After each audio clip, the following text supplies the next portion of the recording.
economy is, I think it's fair to say, recovering faster than expected from the shutdown. Much faster. In the second quarter. The unemployment rate fell to 8.4% last month.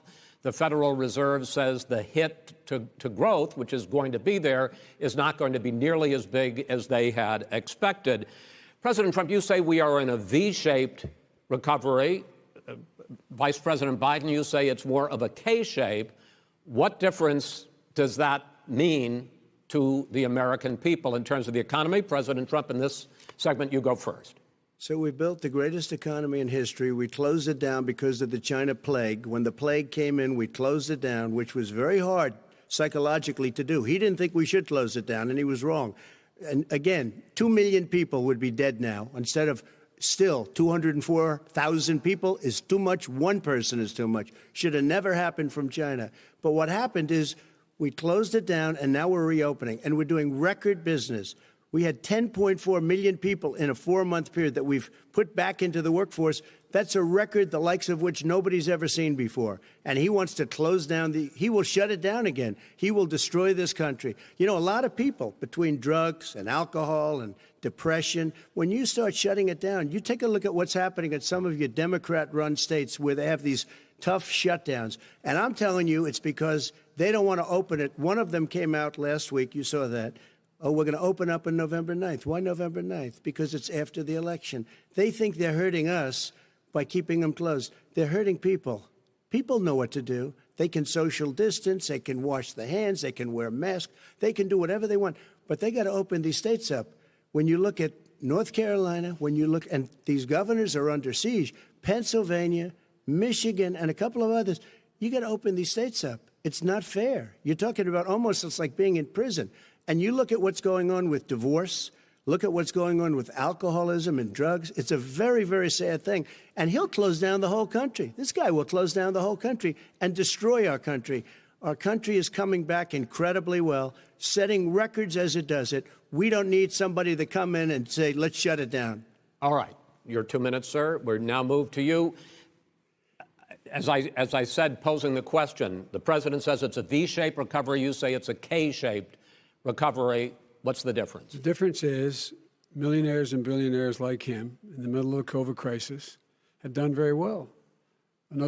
Billionaires have made another $300 billion because of his profligate tax proposal, and he only focused on the market. But you folks at home, you folks living in Scranton and Claymont and all the small towns and working class towns in America, how well are you doing?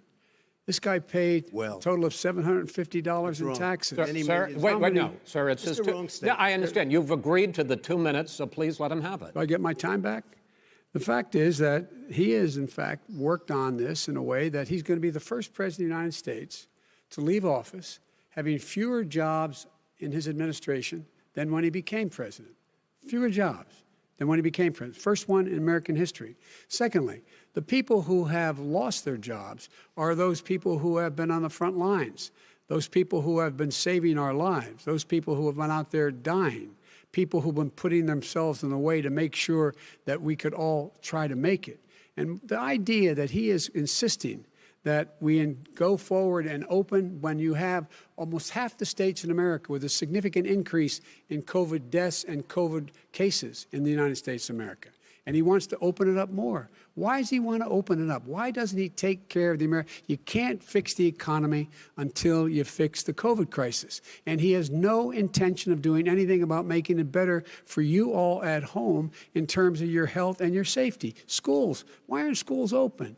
Because it costs a lot of money to open them safely. You know, they were going to give, his administration was going to give the teachers and school students masks. And then they decided, no, couldn't do that because it's not a national emergency.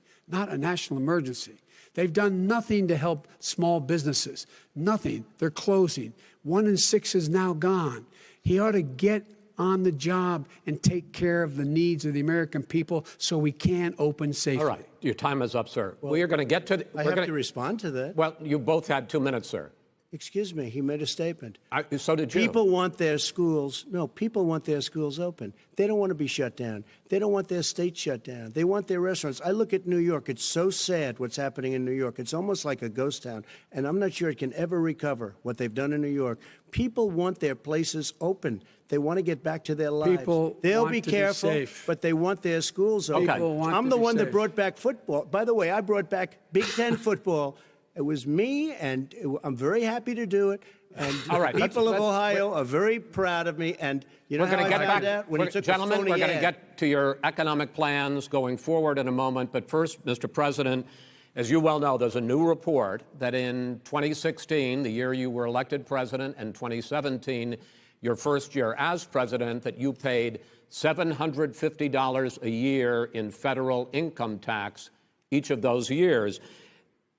I know that you pay a lot of other taxes, but I'm asking you the specific question. Is it true that you paid $750 in federal income taxes each of those 2 years? I paid millions of dollars in taxes, millions of dollars of income tax. And let me just tell you, there was a story in one of the papers. I paid $38 million 1 year. I paid $27 million. Show us your tax returns. I went. You'll see it as soon as it's finished. You'll see it. You know, if you want to go to the Board of Elections. There's a 118-page or so report that says everything I have, every bank I have, I'm totally under-leveraged because the assets are extremely good, and I built a great company. I'm asking you a specific question, which is... let me tell you... I understand all of that. I understand all of that. No, Mr. President, go ahead. I'm asking you a question. Will you tell us how much you paid in federal income taxes in 2016 and 2017? Millions of dollars. You paid millions of dollars? Millions of dollars, So yes. not $750? Millions of dollars, and you'll get to see it. And you'll get to see it. But let me just tell you, Chris, let me just tell you something, that it was the tax laws. I don't want to pay tax. Before I came here, I was a private developer. I was a private business people. Like every other private person, unless they're stupid, they go through the laws, and that's what it is. He passed a tax bill that gave us all these privileges for depreciation and for tax credits. We build a building and we get tax credits, like the hotel on Pennsylvania Avenue. You get a massive, which, by the way, was given to me by the Obama administration, if you can believe that. Now, the man got fired right after that happened. But Vice President Biden, you want to respond? Yeah, I do want to respond. Look, the tax code that made him put him in a position that he pays less tax than a school teacher on the money a school teacher makes is because of him he says he's smart because he can take advantage of the tax code. And he does take advantage of the tax code. That's why I'm going to eliminate the Trump tax cuts. And I'm going to eliminate those tax cuts and make sure that we invest in the people who, in fact, need the help. People out there need help. But why didn't you do it over the last 25 years? Because you weren't president. Because you weren't president screwing things up. You were a senator. And You're by the worst way, president America has ever had. Hey, Come Joe, on. let me just tell you, Joe. I've done more in 47 months. I've done more than you've done in 47 years, Joe. We've done things that you never even thought of doing, including fixing the broken military that you gave me, including taking care of your vets. Mr. President, we're talking about the economy. I'd like to ask you about your plans going forward because, Mr. Vice President, your economic plan, if you were to be elected president, focuses a lot on big government, big taxes, big spending. I want to focus first on the taxes. You propose more than $4 trillion over a decade in new taxes on individuals making more than $400,000 a year and on corporations. President Trump says that that kind of an increase in taxes is going to hurt the economy as it's just coming out of a recession. Well, just take a look at what the analysis done by Wall Street firms. Points out that my economic plan would create 7 million more jobs than his in 4 years, number one. And number two, it would create an additional $1 trillion in economic growth because it would be about buying American. That we're going to make, the federal government spend $600 billion a year on everything from ships to steel to buildings and the like.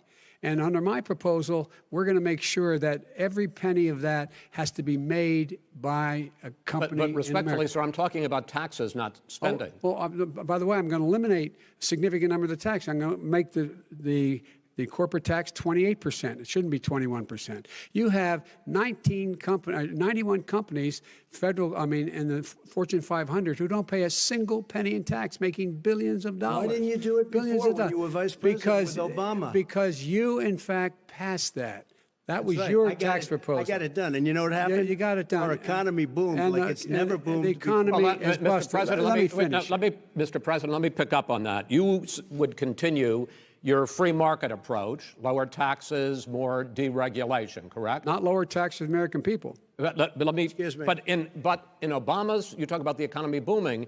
It turns out that in Obama's final 3 years as president, more jobs were created, 1.5 million more jobs than in the first 3 years of your presidency. They had the slowest recovery economic recovery since 1929. It was the slowest recovery. Also, they took over something that was down here. All you had to do is turn on the lights and you pick up a lot. But they had the slowest economic recovery since 1929. Let me tell you about the stock market. When the stock market goes up, that means jobs. It also means 401ks. If you got in, if you ever became president with your ideas, you want to terminate my taxes, I'll tell you what, you'll lose half of the companies that have poured in here will leave, and plenty of companies that are already here, they'll leave for other places. They will leave, and you will have a depression, the likes of which you've never seen. Look, we inherited the worst recession short of a depression in American history. I was asked to bring it back. We were able to have an economic recovery that created the jobs you're talking about. We handed him a booming economy. He blew it. It wasn't booming. He blew it. It wasn't booming. It was the weakest recovery since 1929. Is it fair to say he blew it when fact, when there was record low unemployment before COVID? Yeah, but because what he did, even before COVID, manufacturing went in the hole. Manufacturing went in the hole. Excuse number me, one. Chris. Wait. Number two. Chris. Number three. They said it would take. No, you're on number two. No. Chris. They said it would take a miracle to bring back manufacturing. I brought back 700,000 jobs. They brought back nothing. They gave up on manufacturing. Part of my standard fare. I'm the guy that brought back the automobile industry. All right, let him. We brought back. I was asked to bring back Chrysler and General Motors. We brought them back right here in the state of Ohio and Michigan. He blew it. They're gone. He blew it. And in fact, they're going. Ohio had the best year it's ever had last year. Michigan had the best year they've ever had. That is not true. Many car companies came in from Germany, from Japan, went to Michigan, went to Ohio. They're not having. And they didn't come in with you. Mr. Vice President, go ahead. And so you take a look at what he's actually done. He's done very little. His trade deals are the same way. He talks about these great trade deals. You know, he talks about the art of the deal. China's perfected the art of the steal. We have a higher deficit with China now than we did before. We have the highest trade deficit with Mexico. China ate your lunch, down 18%. China ate your lunch, Joe, and no wonder your son goes in and he takes out billions of dollars, to manage. He makes millions of dollars. And also, while we're at it, why is it, just out of curiosity, the mayor of Moscow's wife gave your son $3.5 million. What did he do to deserve it? What did he do with Burisma to deserve $183,000? None of that is true. Let him answer. None of that is true. Oh, really? He didn't get $3.5 million? Mr. President, Mr. President, please. Totally discredited. Totally discredited. And by the way, well, wait, he didn't get $3.5 million, Joe? Mr. Vice, he got $3.5 million. It is not true. Oh, really? Mr. President, it's an open discussion, please. It's a fact. Well, you have raised an issue. Let the Vice President answer. Discredited. Did Burisma pay him $183,000 a month with no experience in energy? Mr. President, my son did nothing wrong at Burisma. I think he did. Mr. President, let him answer. He doesn't want to let me answer because he knows I have the truth. His position has been totally, thoroughly discredited. By who? The media? By everybody. Well, by the media, by our allies, by the World Bank, by everyone has discredited. Matter of fact, even the people who testified under oath. So let me ask you this, Joe. No, go ahead, Mr. I'm listening to you. You got $3.5 million from Moscow. He testified under oath in his administration, said, I did my job and I did it very well. Oh, really? I did it honorably. I'd like to know who they are. Well, I'll give you the list of the people who testified. No, go ahead, sir. Sure, you've already fired most of them because they did a good job. Some people don't do a good job. with you. Go ahead. they You said- get the, wait a minute. You get the final word, Mr. Well, it's hard to get any word in with this clown. Excuse me. Hey, let me just say to you, No. I'm Mr. President. I'm $3.5 Mr. million, President. Joe. That is simply Why did not he true. deserve $3.5 million It from did- Moscow? Look, here's the deal. We want to talk about families and ethics.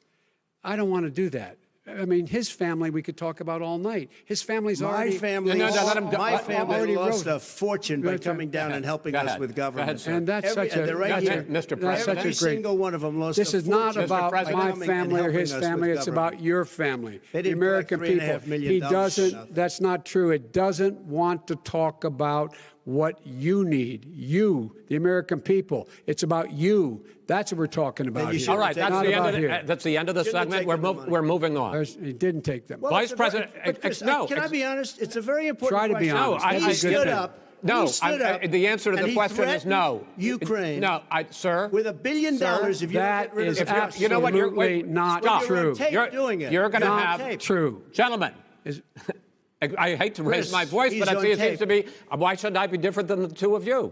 So here's the That's a deal. good point. We have 6 segments. We have ended that segment. We're going to go to the next segment. In that segment, you each are going to have 2 uninterrupted moments. In those 2 uninterrupted minutes, Mr. President, you can say anything you want.